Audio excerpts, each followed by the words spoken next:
Car party leader మాజీ మంత్రి Kalvakuntla Taraka Ramarao alias KTR sir పని చూస్తుంటే చెప్పేటి ధర్మశాస్త్రాలు సొచ్చేటి ఏమో గుడిసెలు అన్నట్టే ఉన్నదట.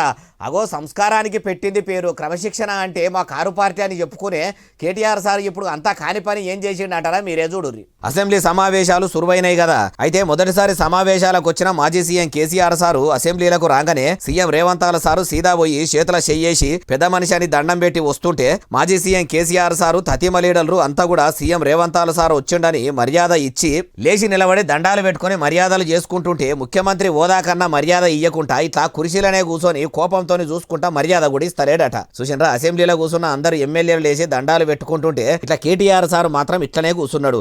అయితే ఇప్పుడు ఇట్లా కాంగ్రెస్ నాయకులు అంతా కూడా కేటీఆర్ సార్ మీదికి చాలానే కోపానికి వస్తుర్రట. చెప్పుమంటే నీతి ముచ్చట్లు మస్తుగానే చెప్తారు కానీ వాళ్ళు చేసేది ఇట్లా ఉంటదని కేటీఆర్ సార్ మీద సెటైలర్ చేసుకుంటా వీడియోను ఇంటర్నెట్లో ఇడిచిపెట్టి పొట్టు పొరక దింపుతున్నారట. ఇట్లా అహంకార పాలన ఉండేసరికి పబ్లిక్ కారు పార్టీని రాష్ట్రంలో కనిపించకుండా చేసిర్రు. అయినా సిగ్గొస్తుందని కొందరు అంటుంటే ఇంకా కొందరేమో అధికారం పోయినాక కూడా ఇంకా కారు పార్టీ లీడర్లకు పద్ధతి వస్తలేదని అహంకారం దగ్గుతలేదని అనుకుంటా కామెంట్లు రాసుకొస్తుర్రట.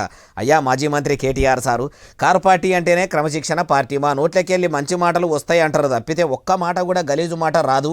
మా పార్టీ పెబ్బ కేసీఆర్ సారు ఎవ్వలకు ఎట్లా మర్యాద ఇయ్యాలనో నేర్పిండని మైకు పట్టినప్పుడల్లా మొత్తుకుంటారు కదా. మీ గులాబీ గుడిసె పెబ్బ కేసీఆర్ సారు సీఎంకు ఇలువ ఇయ్యొద్దానికి ఇట్లా నేర్పిండి ఆ సార్ అంటుర్రు ఏ ముచ్చటిన్నోళ్ళు.